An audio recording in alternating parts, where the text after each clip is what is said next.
Bienvenue à la troisième ou quatrième série de cours de GLI qui est intitulée De l'inquiétude à la quiétude.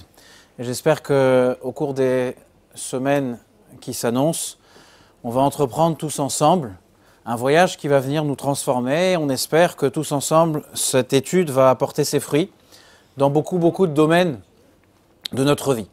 Et au long du cours et au long des 5 prochains cours, à part ce soir, il y en a encore 5 sur de l'inquiétude à la quiétude, on va le voir si Dieu le veut, on va parler de situations très communes, de frustration, d'anxiété, d'émotions négatives. Juste pour rapidement avoir l'overview des prochains cours, ce soir, le titre du cours c'est Atteindre l'authenticité, le syndrome de l'imposteur.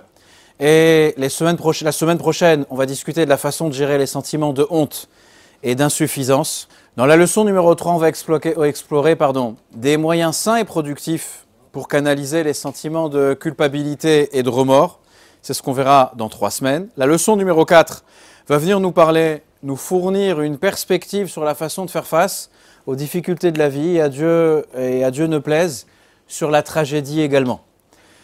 La 5e leçon que nous aurons l'occasion de voir va examiner le phénomène d'engourdissement émotionnel et comment vivre une vie remplie de bonheur et d'émotions positives.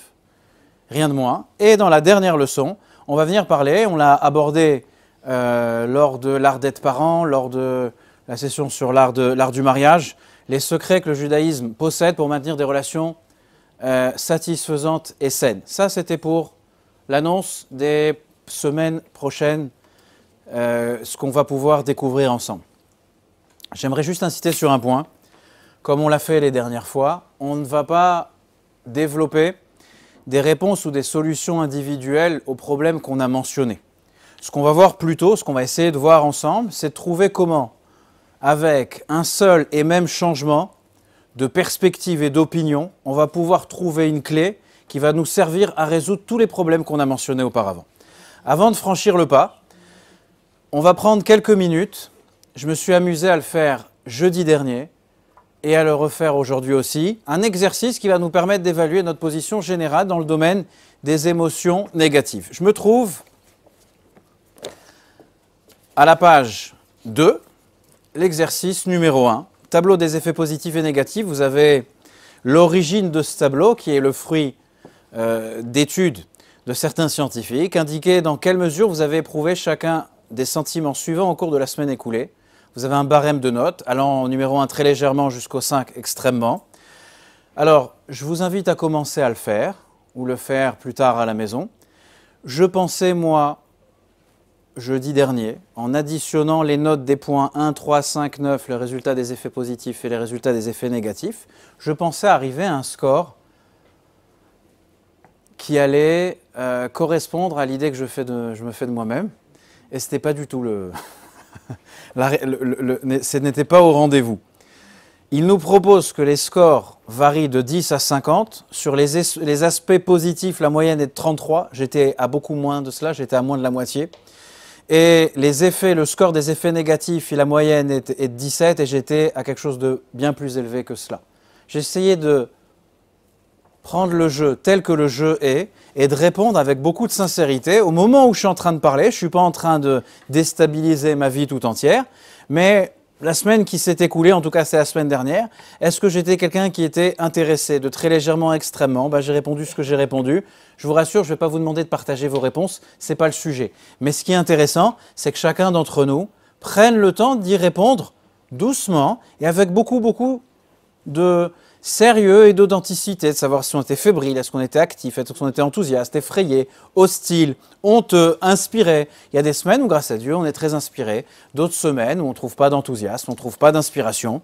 Et c'est un exercice qui est important à faire. Pourquoi? Parce qu'à la fin de la leçon numéro 6, on reviendra sur cet exercice, on le refera à nouveau, et j'espère, à la grâce de Dieu, qu'on ait pu évoluer un tout petit peu, à résoudre un peu les éléments négatifs et on ait réussi à développer les éléments positifs qui sont ici énoncés. Au risque d'énoncer une évidence, ce cours n'a pas la prétention de résoudre les problèmes de la vie réelle qui provoquent l'agitation, la frustration et le chagrin. Les problèmes de la vie il faut l'accepter une fois pour toutes, font partie intégrante de notre vie. et on ne peut rien y faire. Et tant que Mashiach n'est pas encore là, on ne peut pas changer cette réalité. Par contre, ce qu'on peut oui changer, c'est l'invitation de ce soir. On peut essayer de contrôler, pas ce qui nous arrive, parce que c'est imposé par la vie, c'est imposé par Dieu, mais d'essayer de contrôler nos réactions et de contrôler, développer les mesures qui vont être les nôtres et les réponses émotionnelles qui vont être les nôtres lorsque un certain événement apparaît. J'ai l'immense plaisir de partager avec vous une lettre que le Rabbi a écrite, sa propre plume. Et d'ailleurs, pour ceux qui étaient là les 2 derniers Shabbats, ici même au Beth Rabad, lors du Kiddush, on a eu l'occasion d'en parler de différentes manières de cette lettre qui m'a beaucoup perturbé et qui est une lettre qui est d'une sincérité incroyable et qui remet l'être humain dans le cadre de sa vie tel qu'il est. Voilà ce que le Rabbi écrit, je suis à la page 3.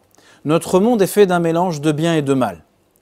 Il incombe à chaque humain de choisir les domaines sur lesquels il se concentrera, auxquels il s'intéressera et réfléchira.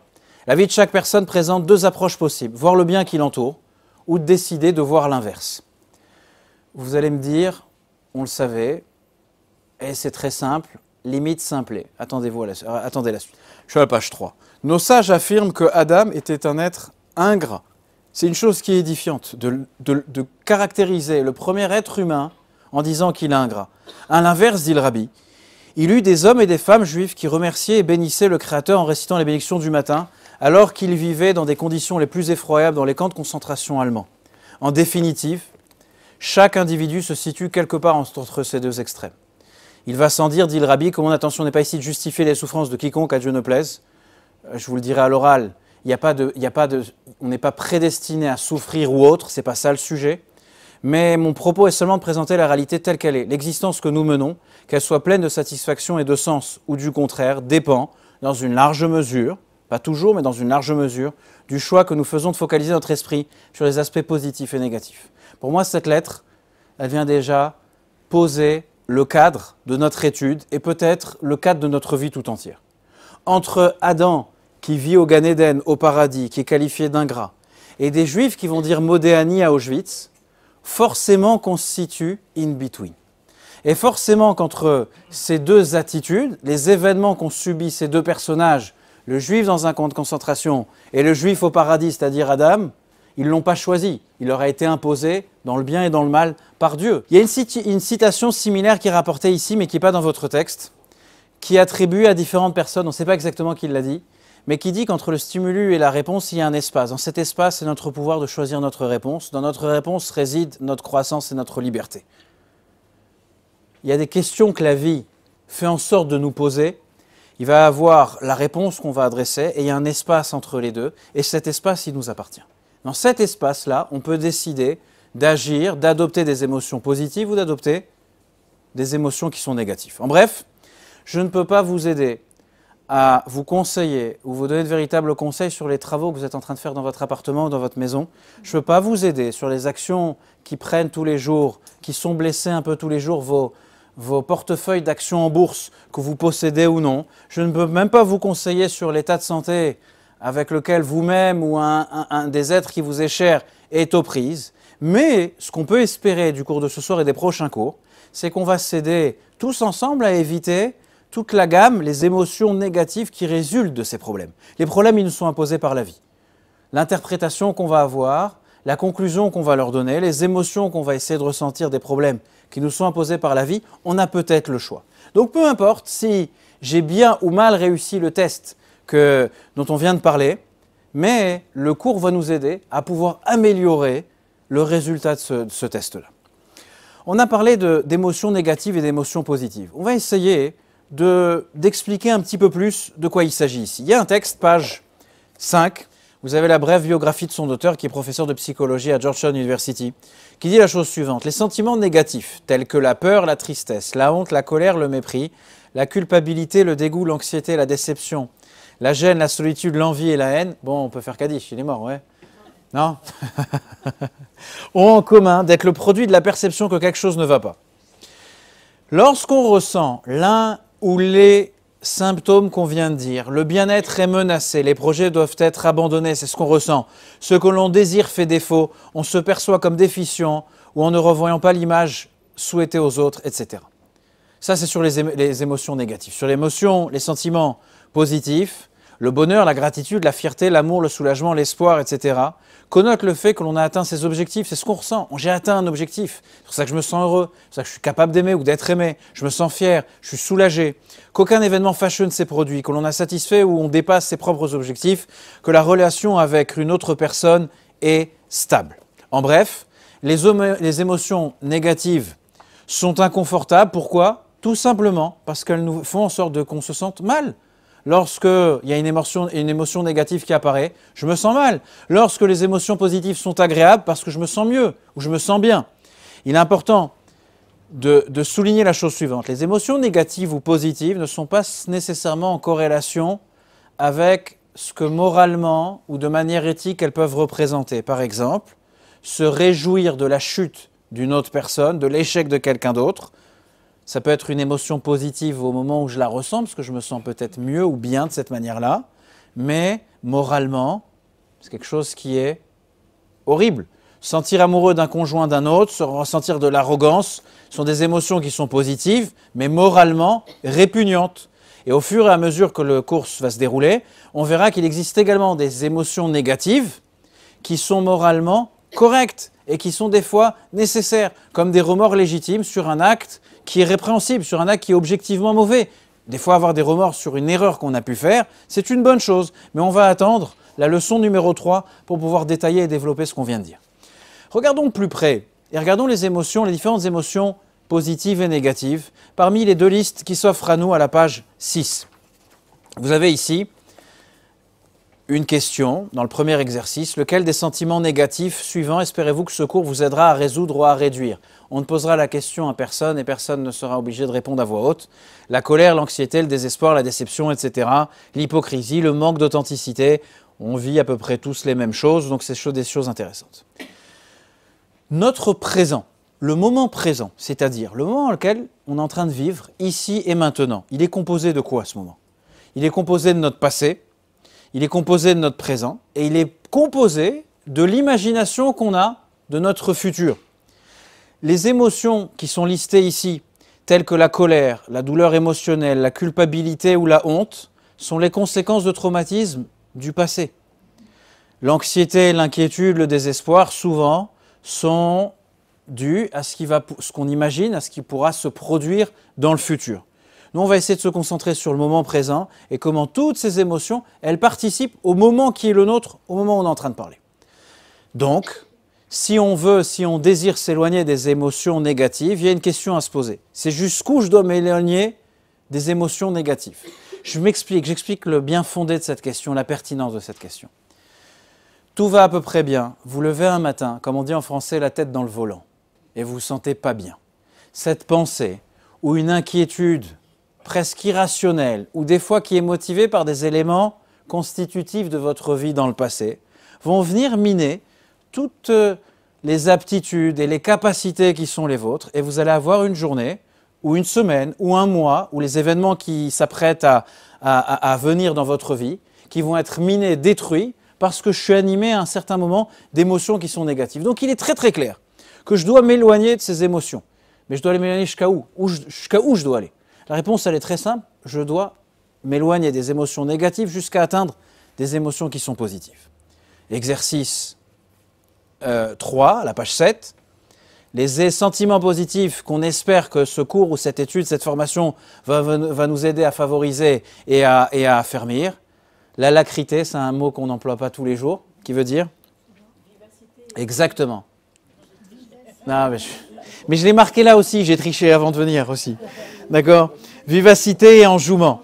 L'enthousiasme, la passion, l'épanouissement, c'est des choses qu'on connaît. Grâce à Dieu, on les connaît, on les a connues, on les connaît à certains moments. L'espoir, la joie, l'amour, l'optimisme. Mais capitalisons sur cette liste, réduisons ce qui crée des déficits chez nous et essayons de capitaliser avec beaucoup d'authenticité, avec beaucoup d'honnêteté et de simplicité. Le but de notre cours, et comme j'ai l'habitude de le répéter maintes et maintes fois, mesdames, vous qui allez au Bon Marché ou aux Galeries Lafayette ou au BHV, ça existe encore le BHV? Ouais, ok. Vous savez pourquoi... Non, Samaritain n'existe plus. Non? Ouais. Non, je suis. Vous savez pourquoi vous y allez. Et en général, vous savez où vous prétendez à votre mari, avec quoi vous ressortez de cet endroit-là? Ce qui est important lorsqu'on va à un cours de Torah, c'est de savoir pourquoi on y va et surtout, avec quoi on ressort. Quel est l'élément que j'ai acquis aujourd'hui, avec lequel je peux repartir et je vais pouvoir cette semaine, la semaine prochaine, dans 10 ans, utiliser à nouveau. Donc le but de notre cours, l'objet avec lequel on va ressortir, c'est de savoir réduire, supprimer les émotions négatives et de renforcer nos émotions positives. Et si Dieu veut, comme j'ai dit tout à l'heure, à la leçon numéro 6, on refera l'exercice qui était celui d'introduction de notre étude ce soir et on verra là où on a évolué. Comme vous le savez certainement, je suis rabbin et je ne suis ni thérapeute ni médecin en santé mentale ni dans un autre domaine. Les techniques que la Torah nous propose, ce qu'on va découvrir ce soir, ce qu'on va essayer d'explorer ce soir, s'adressent à des personnes qui sont de manière générale émotionnellement équilibrées et en bonne santé émotionnelle. Des personnes qui ont un déficit qui requiert l'avis d'un médecin, je ne pourrais pas le remplacer. Et ces avis, ces conseils que la Torah donne peuvent être bénéfiques, sont bénéfiques pour tout le monde. Et pour quelqu'un qui subit un moment de sa vie, vit un moment de sa vie qui est plus difficile, il peut, avec les conseils et les directives de son médecin, aussi allier cela. Mais on ne peut pas remplacer l'un par l'autre. Bon. On a défini l'objectif de notre cours. S'éloigner imaginez dans votre esprit, un espace d'émotions négatives. J'évolue dans une bulle d'émotions négatives. Je dois m'éloigner de cela et je dois chercher à vivre dans une bulle d'émotions positives. Pourquoi? Pourquoi les émotions négatives sont-elles si graves à subir? Pourquoi les émotions positives sont si importantes? C'est presque une question idiote. Une émotion négative, elle provoque le malaise. Je me sens mal à l'aise lorsque je me sens en colère, anxieux, dans le désespoir, déçu, dans la peur, le chagrin, la culpabilité, la haine, etc. Bien évidemment. Et les émotions positives qu'on a citées tout à l'heure, l'épanouissement, la gratitude, l'espoir, il y en a une dizaine, bien évidemment qu'elles font en sorte que je me sente mieux. Mais la Torah vient nous indiquer la chose suivante, qu'il y a une raison qui est bien plus profonde derrière cette quête humaine de chercher à ressentir des émotions positives et de s'écarter des émotions négatives. Pour comprendre cela, on va se tourner vers une œuvre qui s'appelle le Tanya, et qui va venir nous expliquer quels sont les préjudices des émotions négatives et l'importance d'avoir des émotions positives. Pour commencer, imaginez-vous deux lutteurs. On est sur un ring de boxe ou de lutte, peu importe le sport, et on a d'un côté un des deux protagonistes qui est grand, qui est fort, les muscles ondulent visiblement sur tout son corps. Et on a l'autre. Je ne sais pas pourquoi j'ai une image de Louis de Funès qui me vient, mais je ne sais plus d'où.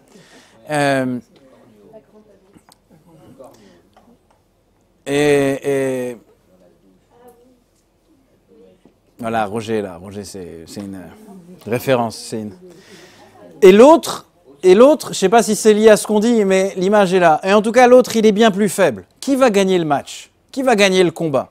J'ai une course de voiture, j'ai la dernière Ferrari qui vient de sortir du garage, et j'ai une vieille Renault, une Clio, qui est là. Qui va gagner? Qui va remporter la course? Bon, bien évidemment que ça va être... on a pris du retard sur le reste, mais c'est pas grave. Qui va sortir vainqueur? Les réponses semblent évidentes, et pourtant, l'Admour Hazaken vient nous dire, l'auteur du Tanya vient nous dire que la réponse, elle n'est pas forcément celle qu'on croit. On est à la page 8, un morceau du Tanya, un passage du Tanya chapitre 26, lorsqu'on tente de vaincre un adversaire physique, comme dans le cas de deux individus qui luttent l'un contre l'autre, chacun s'efforçant de faire tomber son adversaire, celui qui est paresseux et apathique sera facilement vaincu et tombera. Même s'il est plus robuste, il est plus fort que l'autre. Il en va exactement de même dans la lutte contre les pulsions négatives, nous dit l'auteur du Tanya, Rabbi Shneur Zalman de Liadi. C'est-à-dire qu'en fait, comme le dit l'expression, c'est pas la taille de l'homme dans le combat qui importe, mais c'est la taille du combat dans l'homme qui va être ici quelque chose de décisif.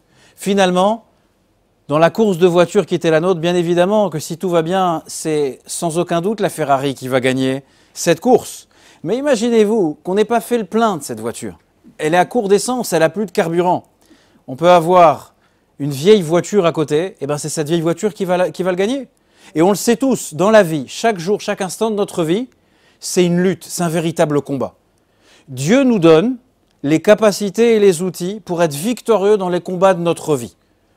On est capable de toujours être le plus fort. On est capable d'être toujours le lutteur le plus musclé et la Ferrari. Mais on ne peut pas gagner si nous sommes paresseux, si nous sommes mous. On ne peut pas gagner si on manque de fuel, si on manque de carburant, si on manque d'essence.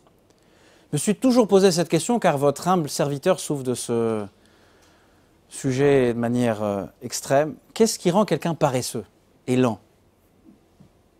Qu'est-ce qui rend quelqu'un paresseux? Combien de fois vous avez rencontré, ou vous connaissez dans votre famille, vos proches, vos collègues, des personnes qui ont, grâce à Dieu, beaucoup d'aptitudes, beaucoup de talent, et vous sentez qu'en fait, entre ce que la société considère comme réussite, et objectivement une réussite objective, qu'est-ce qui les empêche d'avancer? Et vous allez voir, à chaque fois vous dites, il est paresseux. Mais qu'est-ce qui cause cette paresse? Alors continuons dans le Tanya. Le Tanya, la page 8, 3b, le texte 3b nous dit la chose suivante. Il en va exactement de même dans la lutte contre les pulsions négatives. Il est impossible de les vaincre à travers la paresse et l'indolence, lesquelles sont issues de la tristesse d'un cœur inerte comme la pierre. Dans cette seule phrase, l'Admour Hazaken vient présenter la chose suivante. Il n'existe pas sur Terre, dans l'espèce humaine, d'être paresseux. Le paresseux n'est pas un problème fondamental, la paresse est un symptôme. Moi, ça m'arrive trop souvent. Je me sens paresseux, lent, émotionnellement lourd. Et j'ai découvert dans le Tanya que cela veut dire uniquement qu'on n'est pas inspiré. On manque d'enthousiasme, on manque d'ardeur à la tâche à accomplir, on manque d'ardeur si souvent à la vie en général. Je me trouve, lorsque je me sens paresseux, émotionnellement lourd, dans un univers émotionnel négatif. Pour illustrer cela, imaginez-vous la personne qui se considère elle-même comme paresseuse, le grand paresseux, procrastinateur qui existe. Offrez-lui le meilleur job qui existe sur Terre. Un boulot qui est extrêmement bien payé, qui est plus en référence aucune par rapport au travail qui doit être le sien, et qui inclut de longs séjours à Hawaï, des dépenses qui sont couvertes, l'hôtel, les meilleurs hôtels, la meilleure nourriture, bien évidemment cachère, les excursions, plongées sous-marines et autres. Seulement, le seul problème, c'est que s'il accepte, il doit partir dans quelques heures, il doit se présenter à l'aéroport dans quelques heures. On sera tous surpris de découvrir que notre grand paresseux, bizarrement, il se trouve être à l'enregistrement de son vol exactement à l'heure. Bien qu'il a toujours été paresseux, il a fait ses achats, il a emballé ses affaires, il est tout à fait prêt. Mais soudainement, qu'est-ce qui a fait que cette personne soit plus paresseuse et qu'aujourd'hui elle soit présente? Il y a un seul mot, il est excité, il est enthousiasmé par ce qu'on est en train de lui faire apercevoir. Quand je me sens paresseux, c'est que peut-être je suis ici quelqu'un qui n'est pas intéressé, pas enthousiasmé par.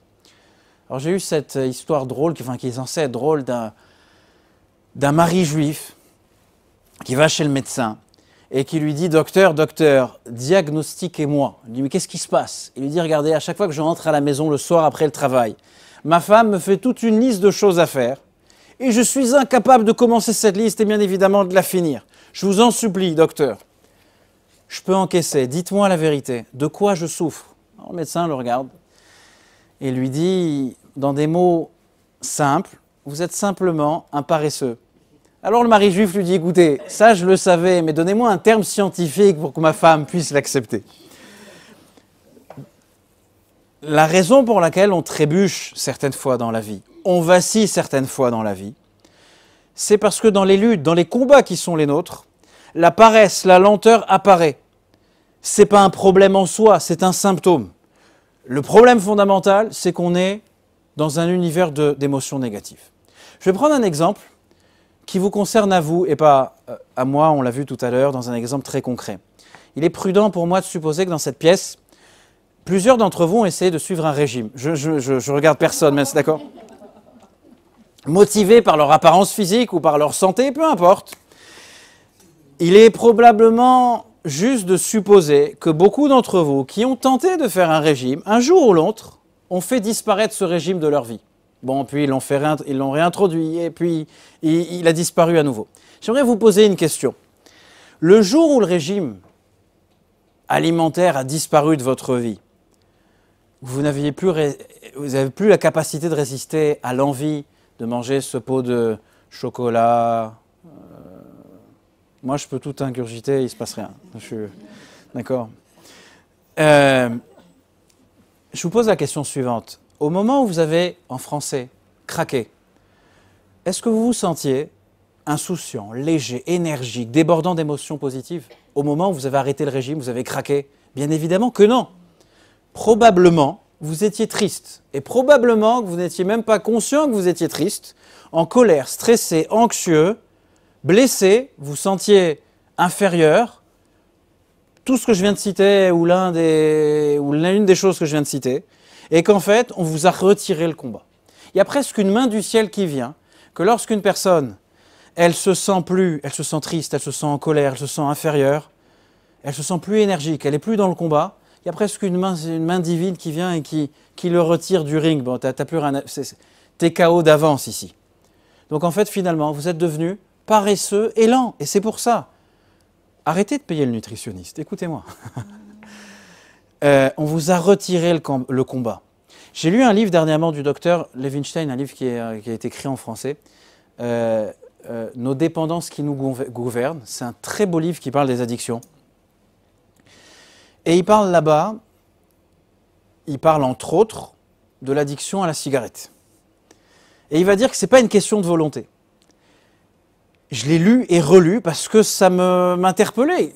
C'est toujours une question de volonté. La vie, c'est qu'une question de volonté. D'ailleurs, les deux mots commencent par la même lettre.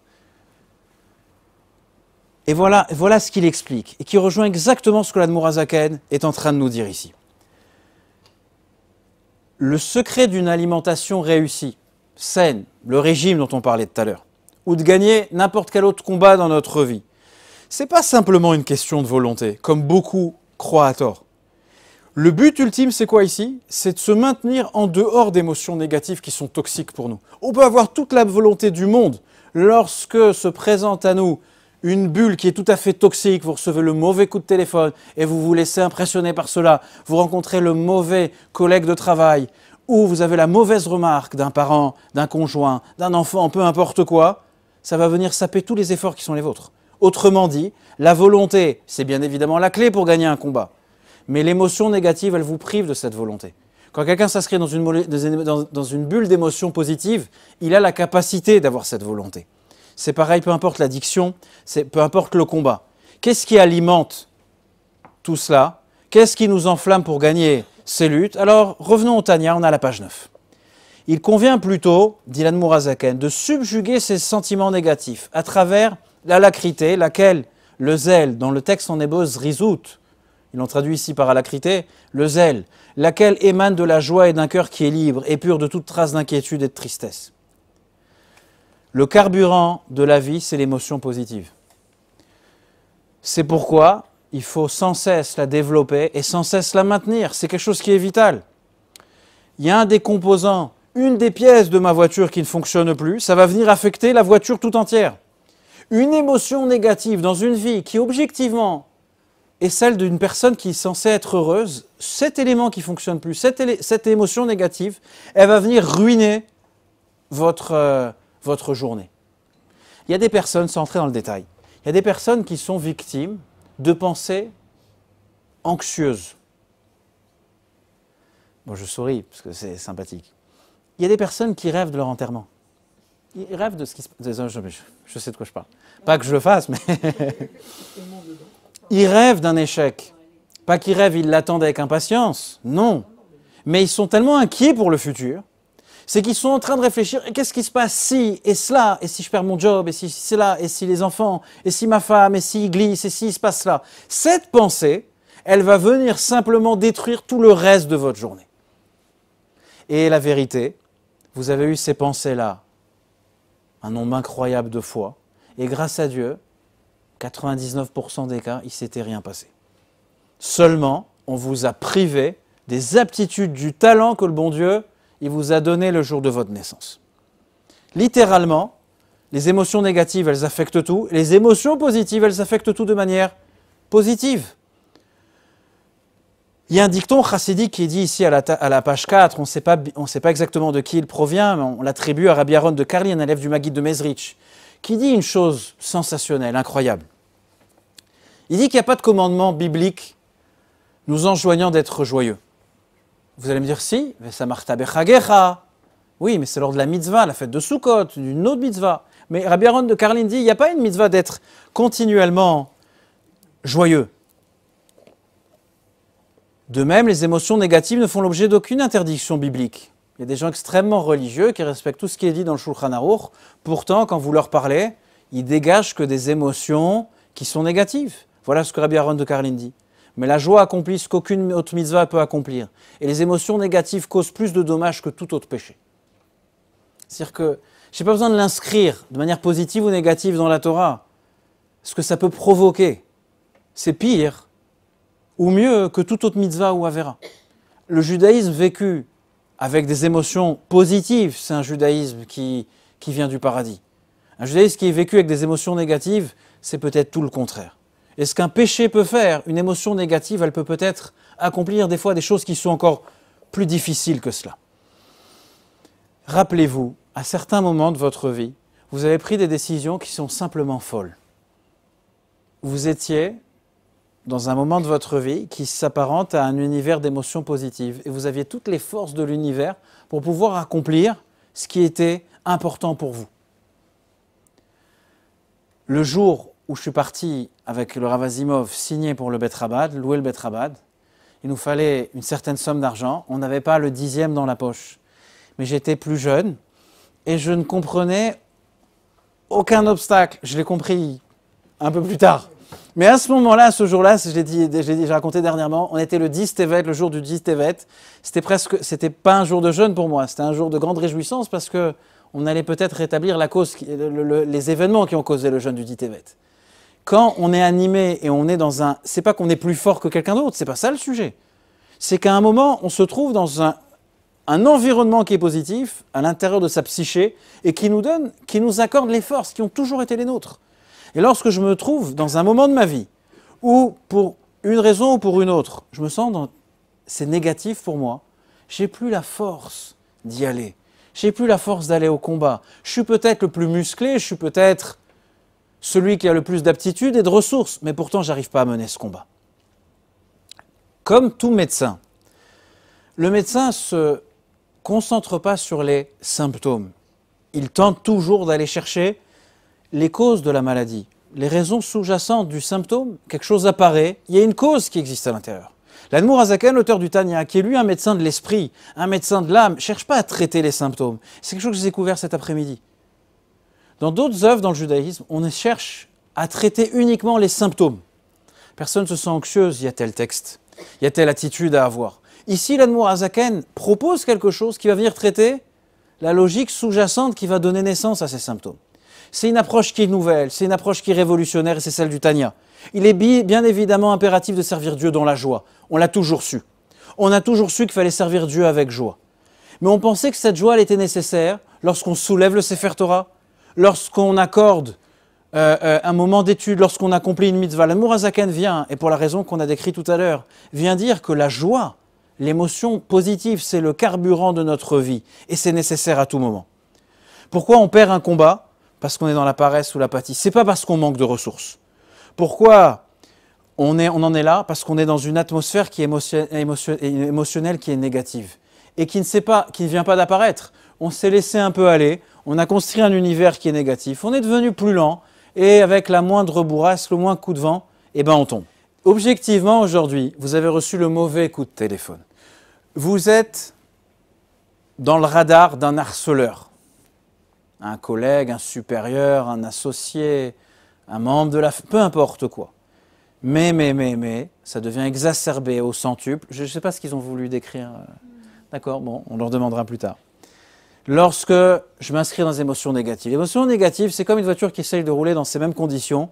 Elle nous vide de l'énergie nécessaire pour gagner les luttes de notre vie. Parce que je suis en train de gérer des choses qui se passent à l'intérieur de moi qui s'appelle cette bulle qui est négative. Enfin, on va essayer de découvrir ensemble des outils pour vivre notre vie au quotidien avec une énergie qui est positive. Et cette image est très forte. L'enfant, si c'est un enfant, qui se cache derrière ses bottes de pluie, il est heureux dans ce qu'il est en train de faire. Il se sent protégé et il s'inscrit parce qu'il est dans une bulle qui est tout à fait positive. Maintenant, pour atteindre l'objectif de notre cours, il va falloir explorer cette œuvre magnifique qui s'appelle le Tanya. Et on va essayer de découvrir, je vous enverrai la vidéo un peu plus tard, on va essayer de découvrir qu'est-ce que le Tanya. Vous avez le portrait de son auteur, Rabbi Shimon Zalman de Liadi. Et le Tanya a été publié la première fois en Ukraine en 1796. Il a été écrit de la main de Rabbi Shimon Zalman de Liadi, qui est le fondateur du mouvement Chabad Lubavitch. Il est connu sous le nom de Alter Rebbe, le vieux rabbi. Et il s'agit d'un chef-d'œuvre monumental qui est vénéré par tous et qui va être considéré comme la Torah Shebirtav, la Torah écrite de la chassidoute, de la doctrine chassidique. L'Admour HaZaken va venir et travailler pendant plus de 20 ans sur chaque lettre, sur chaque mot qui apparaît dans le Tanya, pour que chaque mot, chaque lettre soit précis et plein de sens et qu'il puisse mener à bien la mission qui a été celle de l'auteur lorsqu'il a rédigé son œuvre. Dans le Tanya l'Admour HaZaken, d'une manière hautement méthodique, il est traduit en français. D'ailleurs, cette semaine est décédé un juif très précieux qui s'appelle le Rabbi David Bouskila, qui a traduit le Tanya dans la langue de Ishmaël, en arabe. Et le Rabbi lui a dit que cette traduction va venir briser l'échine de Ishmaël. Et dans le Tanya, l'Admour HaZaken va venir exposer les principes fondamentaux de ce que nous appelons l'école de pensée chassidique et l'école de pensée de Chabad Lubavitch. Un fait intéressant, qui est rarement rapporté, mais extrêmement intéressant, c'est que le Tanya n'a pas été écrit comme une thèse dans le style d'une thèse philosophique ou théologique, qui était l'acte de naissance d'un mouvement qu'on connaît depuis 300 ans qui s'appelle le mouvement chassidique et plus particulièrement de Chabad Lubavitch. L'Admour HaZaken va venir écrire son œuvre comme des réponses. Ce sont des réponses qu'il a données, qu'il a communiquées à tous ses élèves et ses disciples qui sont venus et qui lui ont posé les problèmes de leur vie. Et pour notre plus grand plaisir et surtout pour notre survie, l'Admour HaZaken a compilé ces réponses des années et des années, des décennies de travail dans ce qui s'appelle le Tanya. Mais rapidement, dans le texte 5, l'Admour HaZaken vient expliquer pourquoi il a nommé son œuvre Likutei Amarim, un recueil de discours. Et qu'en fait, il explique que ses élèves sont venus lui poser des questions avec la plus grande honnêteté possible, honnêteté humaine. Les difficultés qui étaient les leurs lors de leur service de Dieu. Pourquoi ils rencontraient certaines difficultés. Qui ils étaient vraiment. Est-ce que qui je suis? Je suis attiré par un mot de Gemara, je suis attiré par la pratique d'une mitzvah. Mais de l'autre côté, je suis aussi attiré par quelque chose qui peut être répréhensible par la Torah ou qui peut être considéré comme quelque chose de neutre. Qu'est-ce qui me constitue? Qui suis-je?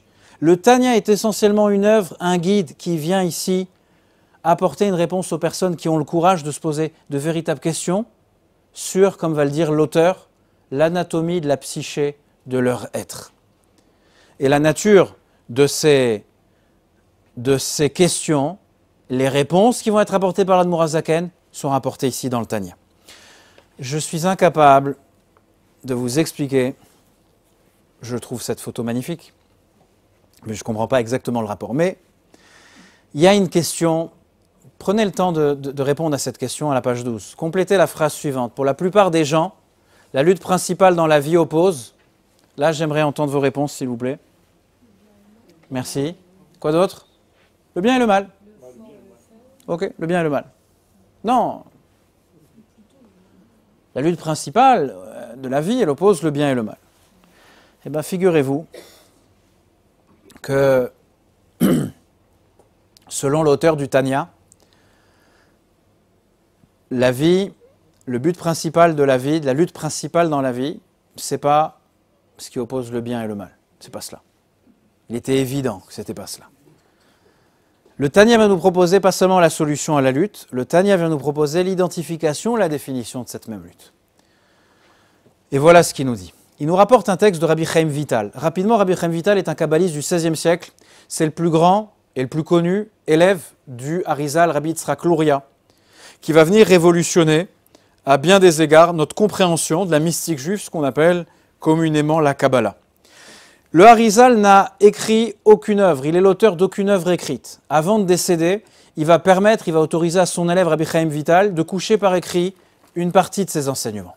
L'Admour HaZaken, au tout début du Tanya, au chapitre 1, va venir apporter un texte qui est dit par Rabbi Chaim Vital dans Sha'ar HaKdusha, dans l'une de ses œuvres, il va venir véritablement révolutionner l'appréciation qu'on a de l'être juif, de l'être humain. Dit l'Admour HaZaken, Rabbi Chaim Vital écrit que chacun de nous, qu'il soit vertueux ou mauvais, en français un tzaddik ou un rachat, possède deux âmes, deux forces de vie distinctes, comme il est écrit « J'ai créé des âmes ». On savait pertinemment que Dieu a créé une multitude d'êtres humains, pourquoi avoir dit « J'ai créé des âmes » au pluriel, dit Rabbi Chaim Vital. À l'intérieur de chaque être humain évoluent deux personnalités. Une de ces forces de vie émane du domaine opposé à la sainteté, elle appartient à l'impureté. Tous les traits de caractère négatifs en sont issus. C'est ce que l'Admour HaZaken vient nous proposer ici. Dans le premier chapitre du Tanya, l'auteur du Tanya vient nous dire la chose suivante. À l'intérieur de nous, je ne sais pas si vous vous rappelez ces dessins animés où on a le héros du dessin animé et il est face à une certaine situation, il a un petit ange qui lui indique le bon conseil, et je ne dirai pas le nom, il a un autre ange, ou peu importe, le méchant qui vient lui donner le mauvais conseil. C'était la perception qu'on avait jusqu'en 1796 de la réalité de l'être juif dans Torah et Mitzvot. L'Admour HaZaken vient et dit c'est pas ça le sujet. À l'intérieur de chaque être humain ne possède pas un socle commun où vont venir le bon et le mauvais penchant, ce qu'on avait l'habitude d'appeler, mais l'Admour HaZaken va venir dire que véritablement, il y a deux êtres qui vivent à l'intérieur. Il y a une âme divine et une âme animale. La première des deux âmes, c'est celle qu'on appelle l'âme animale, celle qui est source de tous des traits de caractère négatifs, tels que la colère, l'orgueil, l'hédonisme, la frivolité. Et cette âme, elle provient de l'impureté, de ce qui est opposé, comme dit le Tanya, à la sainteté, à la gdoucha. Et elle est issue des forces spirituelles qui viennent occulter Dieu et qui viennent occulter sa volonté. Seulement, l'Admour HaZaken vient apporter une affirmation qui est ici assez surprenante, c'est le texte 6b. L'Admour HaZaken dit à la suite de cela, c'est également de cette force de vie, de l'âme animale, que sont issus les bons traits de caractère comme la compassion et la bienveillance. Je viens de vous expliquer que c'était tout le contraire, que de l'âme animale étaient issus tous les mauvais traits de caractère. Donc la compassion ou la bienveillance sont des traits de caractère positifs, ils devraient être issus de l'âme divine. Le fait que l'être juif soit plus enclin à aider, à participer, à donner la tzedaka, etc., viennent, selon l'Admour HaZaken, de la nefesh habami, de son âme animale et pas de son âme divine.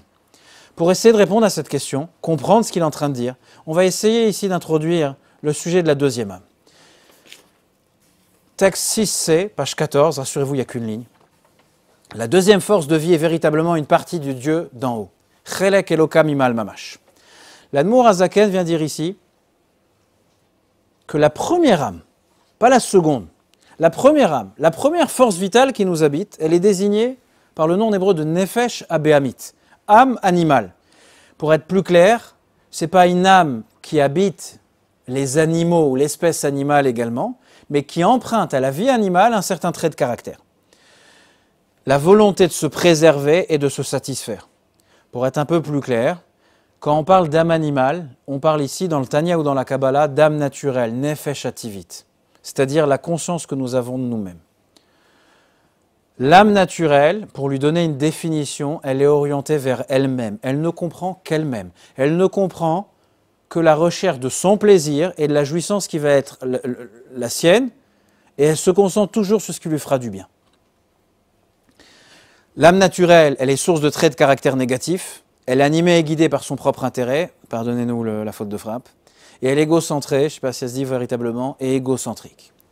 Par contre, il y a la seconde âme, qui s'appelle l'âme divine, Nefesh Elokit. Elle est littéralement une étincelle de Dieu. Je vous rappelle au passage qu'à l'intérieur de votre corps, il y a un fragment de Dieu véritable qui existe à l'intérieur de vous. C'est une partie de Dieu. Elle est animée et guidée uniquement par sa vocation, et elle ne marche toujours qu'au diapason de la volonté de Dieu. L'âme divine ne fait que réfléchir à son but dans la vie. Tout sentiment de l'âme divine, toute pensée de l'âme divine, toute déclaration verbale de l'âme divine, tout acte de l'âme divine n'est que dirigé vers la mission qui est celle que Dieu lui a accordée.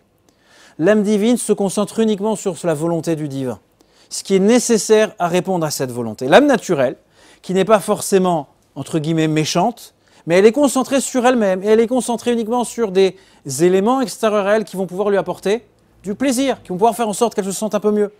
L'Admour HaZaken vient nous dire que le champ de bataille, le champ ultime de bataille de la vie de l'être humain, ne réside pas entre le bien et le mal. C'est une description trop rapide, trop pauvre de la réalité de l'être humain sur Terre. mais que le véritable champ de bataille se situe entre comprendre ce qu'est mon âme animale et de comprendre ce qu'est mon âme divine. La différence, elle est de taille. Est-ce que la vie, elle vient ici opposer, le but ultime de la vie, c'est d'opposer le bien au mal, ou l'âme animale à l'âme divine? Eh bien, vous allez voir qu'il y a une différence fondamentale. Le premier point, c'est que les âmes divines et naturelles, l'âme animale et l'âme divine, elles ne se situent pas entre le bien et le mal. Elles se situent uniquement entre l'égocentrisme et le fait pour l'âme divine de se concentrer sur le but de la mission. L'âme naturelle, la nefesh hativit, l'âme animale, elle est capable de faire le bien. Pourquoi? Parce que souvent aider l'autre vous procure un sentiment de bien-être. Vous vous sentez mieux quand vous avez pu aider l'autre. Pourtant, c'est issu de votre âme animale. Donc ici, le combat ne se situe pas entre le bien et le mal, parce que certaines fois, l'âme animale aussi fait quelque chose qui est considéré comme bien. Un deuxième point, c'est que finalement, la bataille ne concerne pas ce que je dois faire. La bataille ultime de la vie, c'est de comprendre qui je suis, pas uniquement ce que je dois faire. Jusqu'à l'apparition du Tanya, on savait, le judaïsme a abondé d'œuvres qui nous indiquaient ce qu'il fallait faire dans une multitude de situations données. Mais qui il fallait être, il a fallu attendre le Tanya pour le comprendre. Après tout, mes deux âmes peuvent être d'accord de faire la même chose.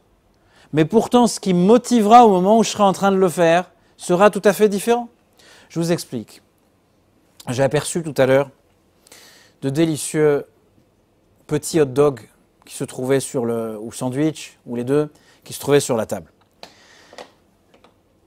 Il y a une partie de moi qui désirait avoir cette gratification instantanée et de savourer rapidement, entre deux déminages, ce petit hot dog.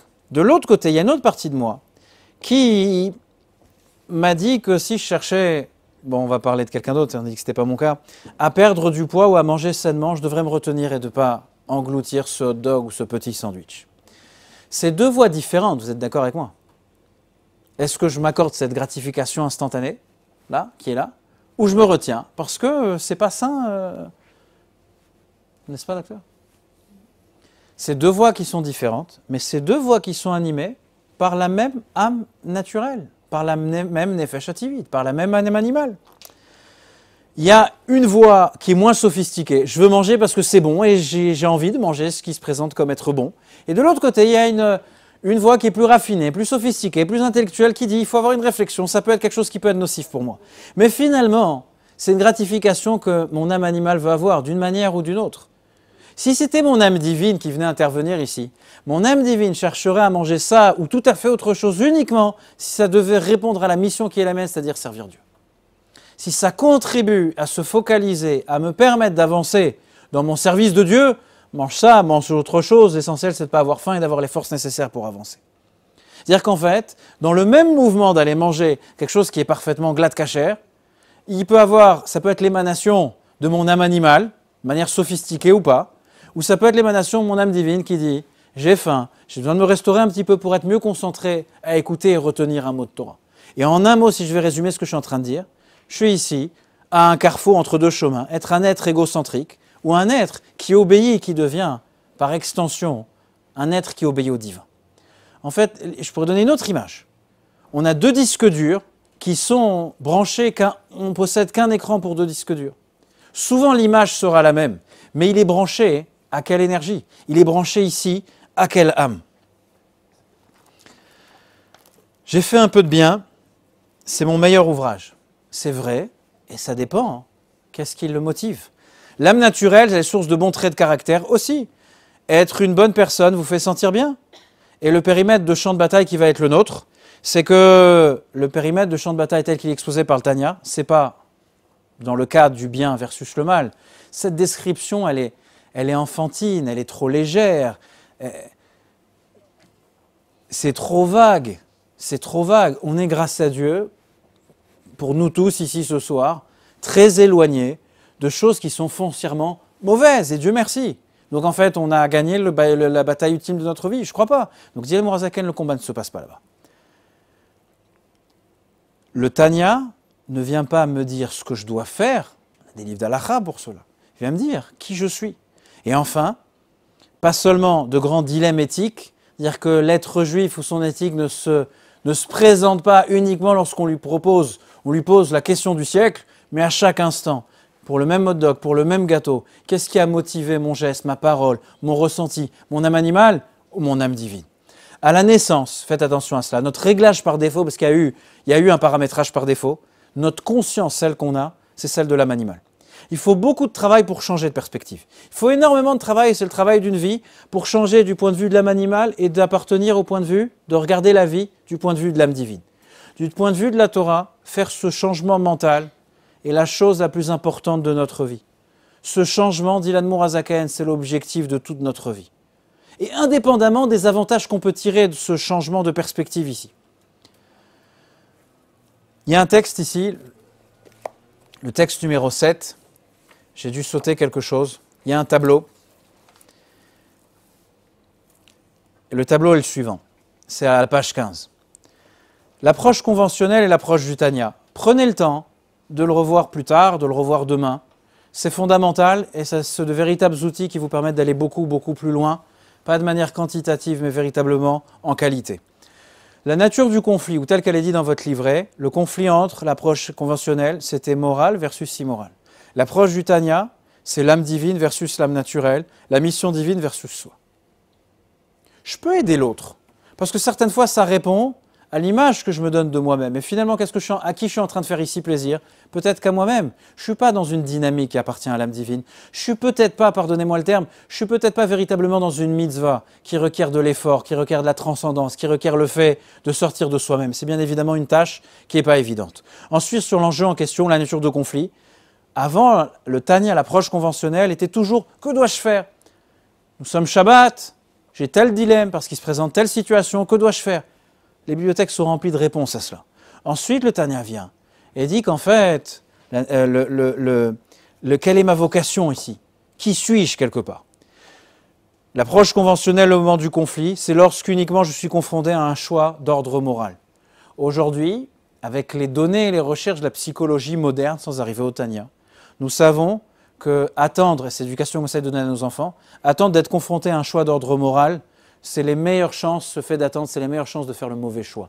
On se prépare à faire des choix. Lorsque le choix se présente, où on est prêt, où on n'est pas prêt. L'Admour HaZaken dit que c'est une quête qui est perpétuelle. C'est une quête qui est constante.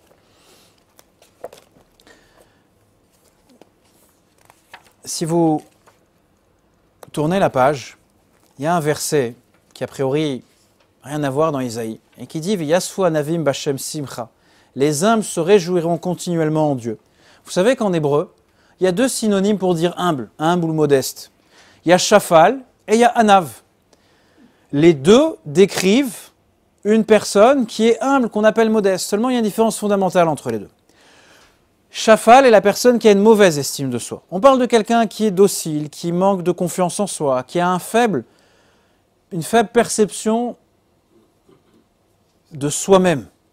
D'autre part, lorsqu'on parle de quelqu'un qui est anav, on décrit ici un individu qui est émotionnellement, c'est pas moi qui ai choisi la photo, émotionnellement sain et confiant. Il n'est pas arrogant ou orgueilleux. Le anav, dans le texte, c'est une personne qui s'estime liée à Dieu, qui est inspirée par son âme divine. Et l'humilité ne vient pas parce qu'il est le centre de l'univers, il ne se considère pas comme tel, mais comme il est lié à son âme divine, alors il connaît sa place. Et comme il connaît sa place, il sait être dans une perspective une perception qui est positive, optimiste, joyeuse et qui est humble.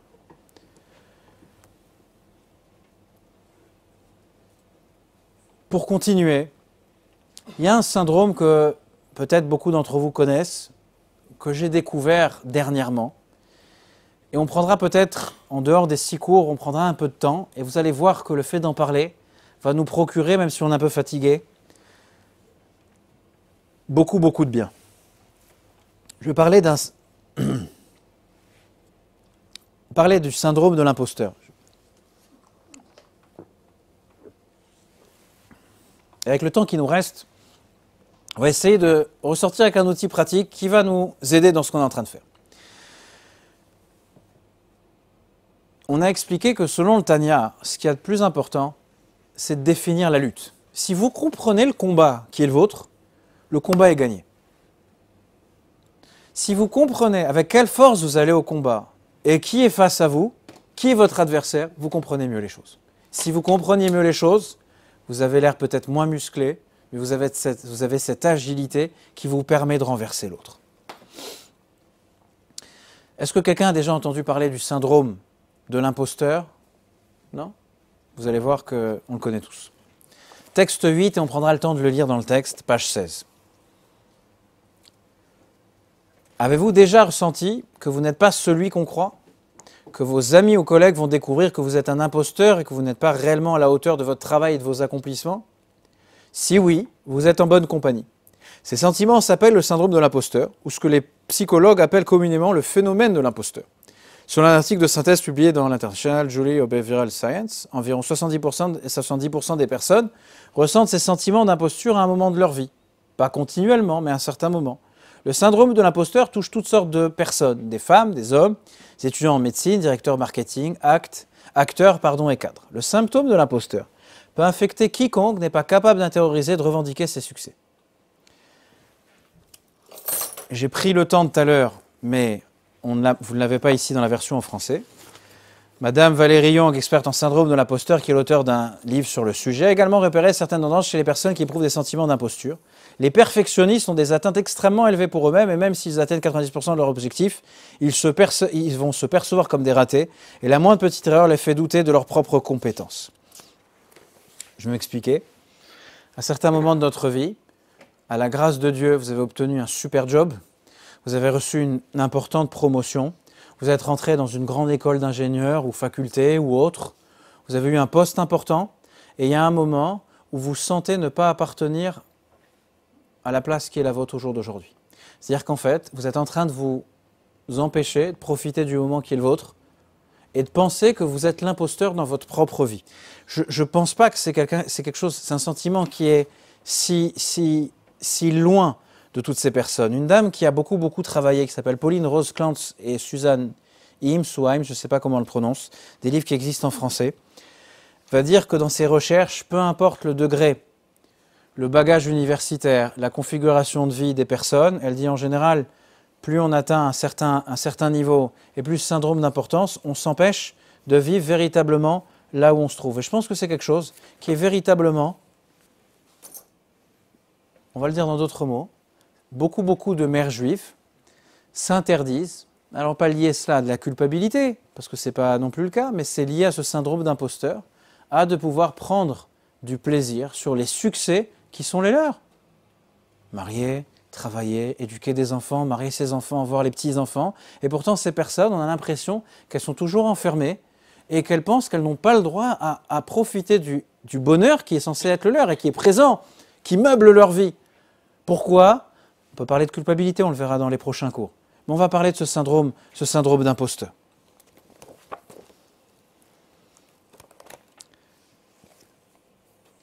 La question qu'on vous pose ici à la page 17, comment le fait de vivre au diapason de l'âme divine et en étant conscient de notre vocation nous permet-il de nous prémunir contre les sentiments décrits dans ce contexte? Je m'explique. Parfois, je n'arrive pas à m'enthousiasmer. Parfois, je n'arrive pas à capitaliser toute la gamme d'émotions positives que Dieu met à ma disposition. Pourquoi? Parce que je me sens hypocrite, je me sens un imposteur, je me sens étranger avec les émotions positives qui doivent être les miennes au moment où on est en train de parler. Certaines fois, je vais offrir un très beau cadeau à ma conjointe, à mon épouse. Je vais passer du temps de qualité avec mes enfants. Je vais faire telle ou telle mitzvah. Je vais mettre les tefilines, je vais faire attention de manger kasher, chose que peut-être je n'ai pas l'habitude de faire. Pourquoi je me sens mal? Ou pourquoi au lieu de se sentir excité, enthousiasmé par ce que je suis en train de faire, je suis gêné? Parce que je me dis, c'est peut-être pas le reflet de qui je suis réellement. Je ne suis pas en accord avec moi-même. Simplement, parce que si je l'étais, pourquoi mon passé ne reflète pas ce que je suis en train de faire aujourd'hui? Et pourquoi j'ai des doutes sur mon avenir quant à ce que je vais continuer à faire? Vous comprenez ce que je suis en train de dire? Je ne me permets pas de vivre véritablement le moment qui est présent parce que je me dis que ça ne correspond pas à qui je suis. Et donc, je ne me sens pas authentique, je ne me sens pas sincère, et je ne me sens pas assez altruiste et noble, raffiné, et je me sens, en français, simplement, de l'insatisfaction, de la frustration, et je rentre dans cette dimension, cette dynamique, un manque d'aspiration et de léthargie. Je me sens littéralement comme un imposteur, je me sens frustré. Et là, vous allez revoir un passage qu'on a lu il y a quelques semaines dans la Torah. On va revoir ce passage que vous connaissez tous. Et on a une histoire très très curieuse au sujet de notre matriarche Rebecca, Rivka Imenu. Qu'est-ce qui se passe avec Rivka? Rivka est enceinte. Bon, je vous rappelle, il n'y avait pas encore d'échographie à l'époque. Dans le texte, je vous lis le texte à ma manière, elle a des contractions. Bon, le problème que je me pose dans le texte, c'est que quand elle a des contractions, qui elle va voir? Elle va voir le grand rabbin de l'époque. Elle va pas voir son médecin, elle va voir Shem. Et elle est très très inquiète. Et dit le texte, elle est partie, elle en alla solliciter le conseil de Dieu, chez celui qui était capable de lui donner cela. Toute femme sait qu'une grossesse implique des contractions. On sent que le bébé bouge, le bébé donne des coups, ou les bébés, peu importe. Et qu'est-ce qui s'est passé?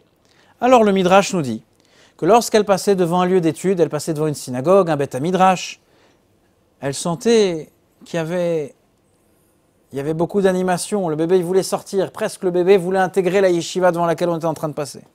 Lorsque par contre on passait devant une maison dans laquelle on pratique l'idolâtrie, et ben le bébé il était en train de donner des coups comme si il voulait devenir lui le prêtre idolâtre qui était ici.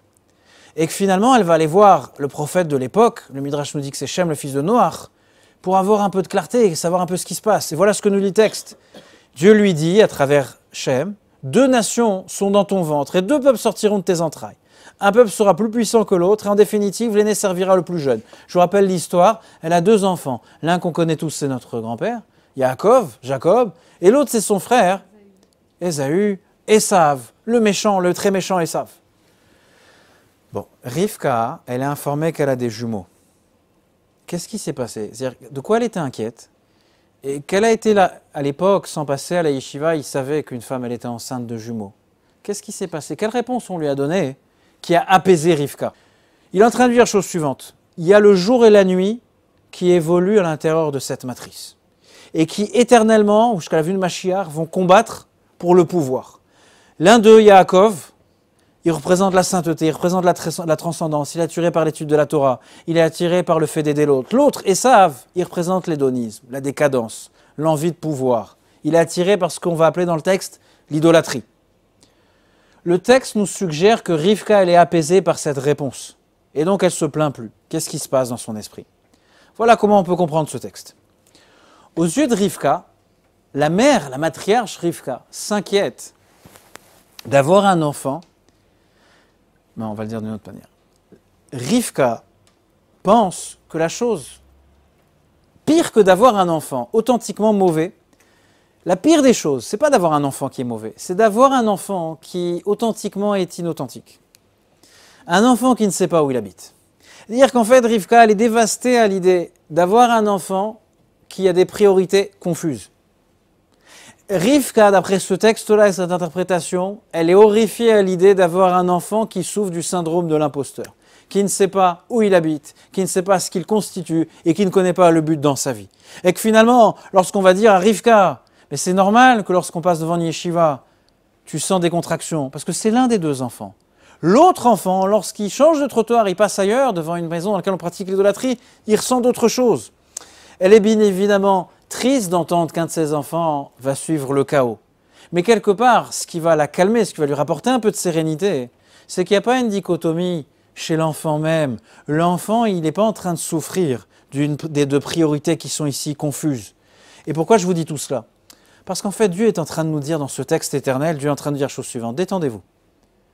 Nous sommes tous des jumeaux. Je m'explique.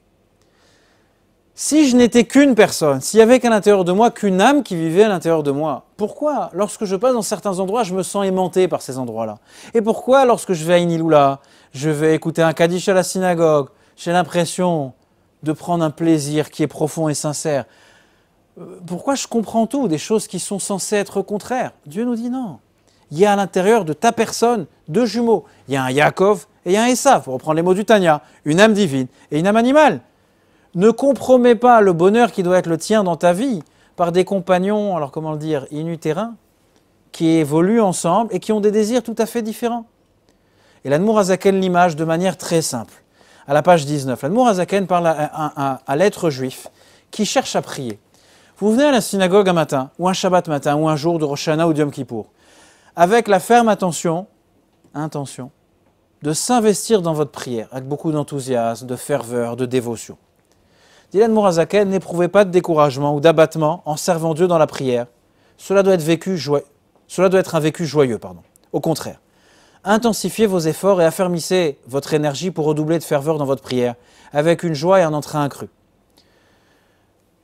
De quoi il est en train de me parler? L'Admour HaZaken est en train de dire la chose suivante. Je me prépare à prier, je me prépare à révéler mon monde à Dieu, avec tout ce que ça peut impliquer, chacun à son niveau, avec sa configuration de vie. Et lorsque j'arrive à la synagogue, je m'assois, avec toute la préparation qui était la mienne, je suis en train de penser à tout sauf à Dieu. Quel devrait être mon ressenti? Je devrais être abattu. Finalement, Dieu, il ne veut pas que je lui prie. Il ne veut pas que je m'adresse à lui. Il ne veut pas que spirituellement, émotionnellement, je puisse évoluer vers quelque chose de plus raffiné, de plus noble. Sinon, pourquoi je suis habité de ces émotions négatives, des pensées étrangères, pécheresses ou autres? Dit l'Admour HaZaken, ne faites pas attention à cela. L'erreur largement répandue qu'une pensée étrangère est la preuve que votre prière est sans valeur et que si votre prière était convenable, aucune pensée étrangère ne s'immiscerait, c'est une erreur. Je n'ai pas envie de mettre les tefilines ce matin. Je ne devrais pas mettre les tefilines ce matin. Pourquoi? Je suis habité de tellement de choses négatives, c'est un signe que Dieu ne veut pas que je mette les tefilines. Dit l'Admour HaZaken, c'est la plus grande erreur qu'on est en train de faire. Cela serait vrai si vous ne possédiez qu'une seule âme. La logique est sans appel. Si la personne n'était qu'une personne, il le ressent, donc ça veut dire que c'est ce qu'il faut faire ou pas faire. Une seule âme qui à la fois prie, éprouve des pensées étrangères, c'est pas possible. Il est malade, la personne est pathologiquement malade. La vérité la plus profonde est l'Admour HaZaken, cependant, que vous possédez deux âmes qui s'affrontent. Il y a une partie de vous qui a envie de s'investir dans cette prière et de réussir cette fille-là. Il y a une autre partie de vous, qui est votre âme animale, qui va tout faire parce qu'elle ressent qu'il y a véritablement quelque chose de précieux à obtenir. Et donc, qui va lutter pour pas qu'on puisse avancer dans ce domaine-là. La règle d'or que nous dit l'Admour HaZaken, les notions d'authenticité, d'hypocrisie, de syndrome d'imposteur sont des choses qui sont déplacées. Lorsque vous faites un acte que vous considérez comme une mitzvah, comme quelque chose d'altruiste, de quelque chose de saint, de kadosh, c'est l'expression à 100% la plus authentique de votre âme divine. Et vous devez choisir de vous identifier à cela. Regardez chez les jeunes, quand la personnalité mûrit, on s'affirme un peu plus, ou on se perd. Mais chez nos jeunes ou nos adolescents, on les voit, ils arrivent avec beaucoup de ferveur à la synagogue, la religion les attire. Et subitement, au bout d'une heure, il est dans un autre domaine qui n'a strictement rien à voir. Il n'arrive pas encore à comprendre qu'il y a deux âmes qui évoluent à l'intérieur de lui. Il y a un Yaakov et il y a un Esav. La meilleure manière de l'aider pour faire véritablement des choix qui vont lui permettre d'avancer dans sa vie, c'est de lui exprimer, c'est de lui expliquer cela. J'ai accompli une bonne action, le reflet de mon âme divine, en accord avec moi-même et mon âme divine. Je dois être fier, je dois être content, je dois m'épanouir dans cela. Et c'est quelque chose qui est toujours authentique et sincère. Ça, c'est la règle d'or qui est la mienne. La règle d'or de l'Admour HaZaken, c'est qu'il n'y a pas ici d'hypocrisie. J'évacue le syndrome de l'imposteur. J'ai le droit d'être content, d'avoir fait un beau repas de Shabbat à la maison, de me dire que c'est quelque chose, un véritable accomplissement. On a passé un très bon moment, on a mangé à 100% kasher, respecté la Shabbat pendant ce temps qui nous a été accordé. Et j'ai le droit de ressentir quelque chose qui est une mitzvah et qui est en adéquation parfaite avec ma personnalité, mon âme divine. Je peux faire un autre choix, m'associer à mon âme animale, qui de temps à autre ne comprend pas cette correspondance entre cela et une pratique religieuse quelconque. Le judaïsme n'a jamais été un courant de pensée qui est tout ou rien. Ou vous faites tout ou vous faites rien. Comme on l'a dit en introduction, le monde est mélangé de bien et de mal. Il y a des actes qui sont motivés par votre âme animale et il y a des actes qui sont motivés par votre âme divine. Le but ultime de notre vie, c'est d'aller comprendre où on se situe ici. Page 20, et je vous rassure, on a bientôt fini. Le paradigme de l'âme divine, le domaine vécu négatif résultant d'un sentiment d'inauthenticité, le principe, tout acte désintéressé, l'expression pleinement authentique de l'âme divine, c'est ce qu'on est en train de dire ici. Chacun d'entre nous accomplit des choses qui sont magnifiques. Il a le droit d'aller reprendre le tableau à l'introduction de notre cours, et que ce qui est authenticité, satisfaction, accomplissement, épanouissement, c'est des choses qu'il doit ramener. Il y a certes d'autres domaines dans la vie qui exigent de ma personne de faire des efforts, mais ça n'enlève pas le fait que j'ai le droit de profiter pleinement. Je ne dois pas me sentir comme un imposteur dans la vie qui est aujourd'hui la mienne. En résumé, on ne peut pas capitaliser sur les émotions positives qui sont les nôtres si on souffre de cette hypocrisie qui s'appelle le syndrome de l'imposteur. On est attiré tous les jours, continuellement, dans deux directions qui sont différentes. Cette attirance vers ces deux directions ne rend pas de nous des êtres qui sont hypocrites. C'est de comprendre une fois pour toutes quelle est l'anatomie de notre psyché. Et donc toutes ces notions d'hypocrisie et de manque d'authenticité, on doit les évacuer. Et on doit prendre le temps de pouvoir apprécier ces émotions positives et d'évacuer ces émotions négatives. Si Dieu veut, la semaine prochaine, qui sera, je n'en doute pas, plus calme que cette semaine, on a appris aujourd'hui que les émotions positives sont primordiales pour une vie qui est réussie. On a vu que des émotions négatives peuvent venir ruiner une semaine, un jour. Et dans les semaines prochaines, on va essayer de discuter de ce qui s'appelle la honte, l'insuffisance, la frustration. Et on va essayer de lutter contre ces traits de caractère négatifs. Et on va comprendre pourquoi Dieu a inséré à l'intérieur du formatage de l'être humain ces caractères qui font partie de la condition de l'être humain. Et on va voir comment maintenir un optimisme très très fort, une positivité authentique, malgré la frustration de beaucoup d'événements dans notre vie, nous permettent de vivre une vie qui est épanouie et heureuse. Juste un dernier point, à la page 22 et 23, vous avez les points clés qui vous permettront de réviser rapidement tout ce qu'on a pu voir ce soir. Et je vous remercie infiniment pour l'attention qui a été la vôtre, malgré les quelques turbulences qui ont été les nôtres. Merci beaucoup.